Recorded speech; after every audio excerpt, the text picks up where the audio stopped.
Has PlayStation, which I will refer to from now on as Censor Station, reduced or even walked back its censorship policy? It's a question worth asking. Let's look at the evidence. For those unaware, in late 2019, Censor Station confirmed that it was enacting its own standards for censorship, not caring that the ESRB is a thing and assigns ratings to games based on the content they contain. They went from being a neutral publisher to being extremely biased. They targeted Japanese games in particular with censorship, while allowing Western games to pretty much do whatever they wanted. The result of this heavy-handed censorship has been a disaster for the brand. Japanese consumers gave Censor Station the middle finger and moved to Switch.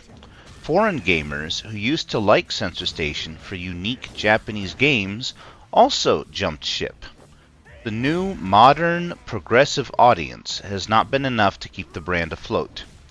Timed exclusive after timed exclusive has performed horribly on Censor Station because the player numbers just are not there, especially for Japanese games. The winds of change, however, may be blowing. Stellar Blade was the first sign. I believe that as the results of their poor decisions finally began to bite them in the ass, they panicked and did a 180, locking down a fan service-heavy title to their platform to drive sales and interest. I know there was a censorship controversy surrounding that game. However, as some have pointed out, right around the time development on Stellar Blade wrapped up, South Korea became very aggressive at enforcing outfit copyrights.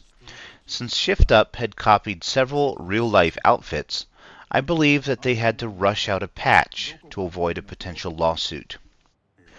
For the second example, we have Lollipop Chainsaw, an old game with heavy fan service. There were concerns about censorship before release. Somehow, the game released with no censorship. Even the very revealing shell bikini was completely unaltered. Next, we have Shadows of the Damned, Hella Remastered. That game features actual nudity, and it has released uncensored. Finally, we have The First Descendant.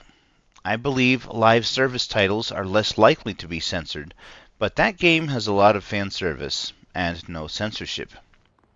Admittedly, these games are anomalies, or they are re-releases of already existing titles. The true test will be new games from Japan. As I have mentioned, Censor Station has overwhelmingly targeted Japanese games. There are two upcoming Japanese games to keep an eye on. The first one is a game in development by Konami, based on the anime series Eden's Zero. In one of the trailers, a panty shot can be seen. Will this content make it to the final release? Time will tell. The second one to watch is Atelier Yumiya, or Atelier Yumiya, I suppose is the right way to say the word. This game, just from the trailers alone, seems to feature more fan service than any previous Atelier game. You can see up characters' skirts during their combat maneuvers, and we have a big-titty Gyaru with very prominent cleavage. Add to that, the promo art has been very spicy, so I think we can expect some pretty revealing swimsuits and other outfits as DLC. Although it is small, I do believe there is evidence that Censor Station has toned down or removed its censorship altogether. Time will tell. I hope to see good things coming in the future.